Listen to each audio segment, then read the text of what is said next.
ओम शांति। आज अव्यक्त मुरली का डेट 27 नवंबर 78। मुरली का मुख्य पॉइंट्स। पहला, बाप दादा कहते हैं कि ज्ञान का अर्थ ही है कोई भी अल्पकाल की इच्छा ना रखना। जब हम इच्छा मात्र अविद्या बन जाते हैं तब हम सच्चे स्वरूप में स्थिति होते हैं। किसी भी वस्तु या मान शान की इच्छा हमें अपने श्रेष्ठ भाग्य से दूर कर देती है।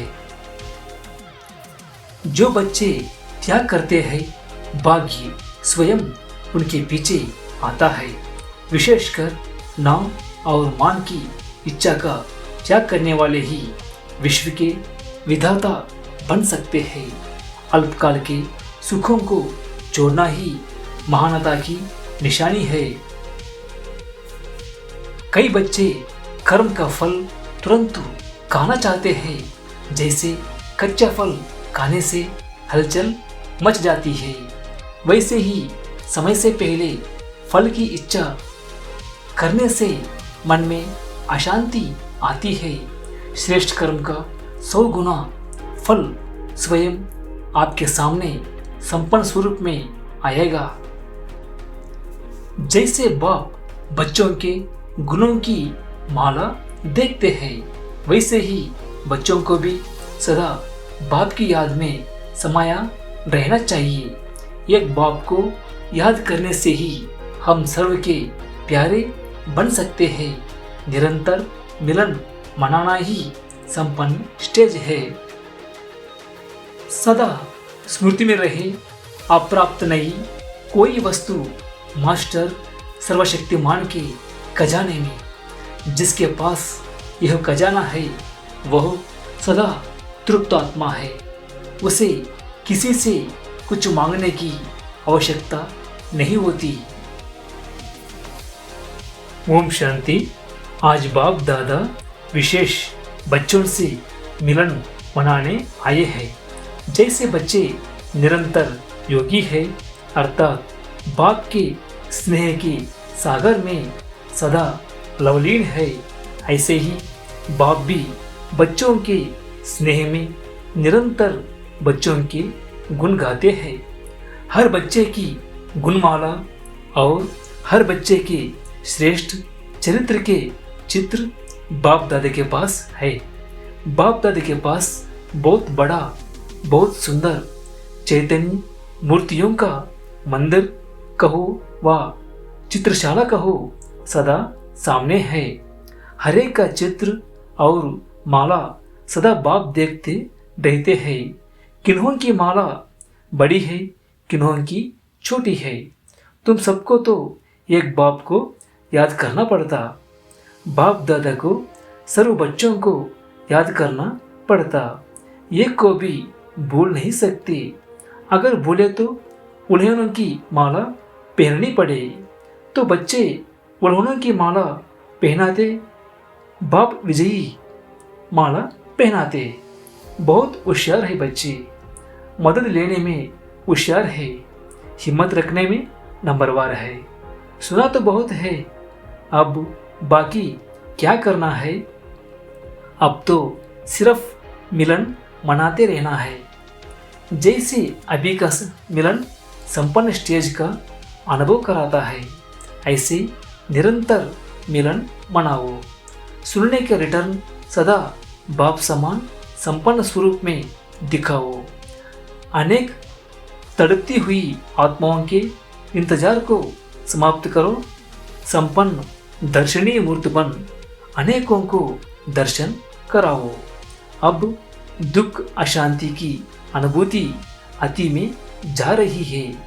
उन्हें अपनी अंतिम स्टेज द्वारा समाप्त करने का कार्य अति तीव्रता से करो। मास्टर रचना की स्टेज पर स्थित हो। अपनी रचना के बेहद दुख और अशांति की समस्या को समाप्त करो।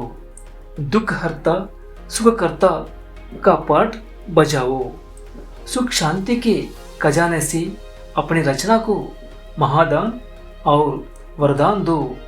रचना की पुकार सुनने में आती है, वह अपने ही जीवन की कहानी देखने और सुनाने में बिजी हो।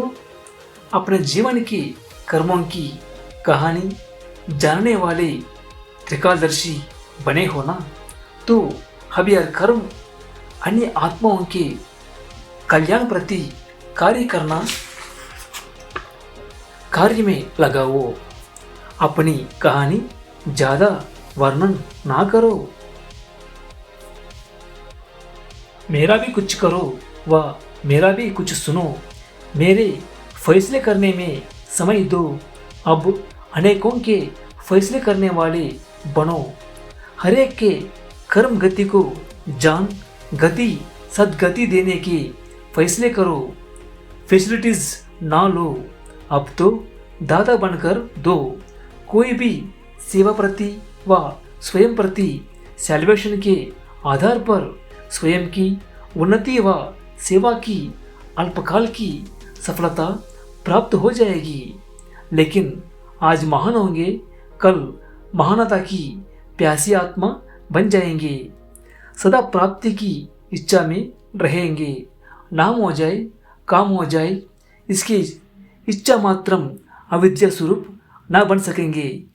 जैसे बाप नाम रूप से न्यारे है, तो सबसे अधिक नाम का गायन बाप का है ना, वैसे ही अल्पकाल के नाम और मान से न्यारे बनो, तो सदा काल के लिए सर्व के प्यारे स्वतः बन जाएंगे। नाम और मान के भिखारीपन का अंश मात्र भी त्याग करो। ऐसे त्यागी विश्व के भाग्य विधाता बन सकते। कर्म का फल खाने के अभ्यासी ज्यादा है, इसलिए कच्चा फल खा लेते हैं। जमा होने अर्थात पकने नहीं देते। कच्चा फल खाने से क्या होता है, कोई न कोई हलचल हो जाएगी। ऐसे ही स्थिति में हलचल हो जाती है। कर्म का फल तो स्वतः ही आपके सामने संपन्न स्वरूप में आएगा। एक श्रेष्ठ कर्म करने का 100 गुना संपन्न फल के स्वरूप में आएगा, लेकिन अल्पकाल की इच्छा मात्रम अविद्या हो। त्याग करो तो भाग्य आपे ही आपके पीछे पीछे आएगा।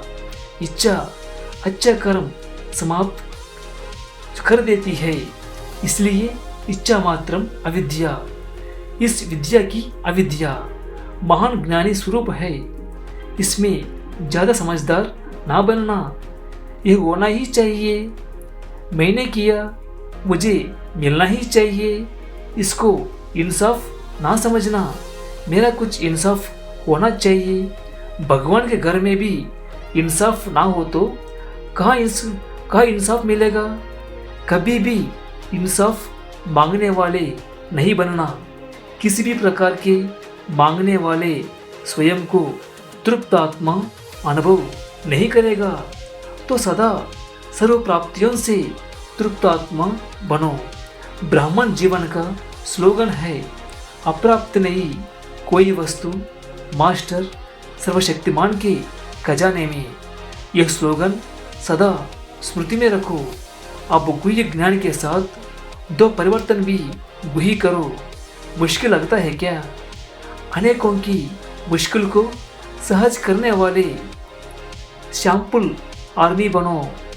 ऐसे सदा महादानी वरदानी अल्पकाल की इच्छा मात्रम अविद्या वाले स्वयं के त्यागी सर्व के भाग्य बनाने वाले विधाता, सदा संपन्न और संतुष्ट रहने वाले, सर्व की समस्याओं का समाधान करने वाले, ऐसे बाप समान महान आत्माओं को बाप दादा का याद प्यार और नमस्ते। ओम शांति।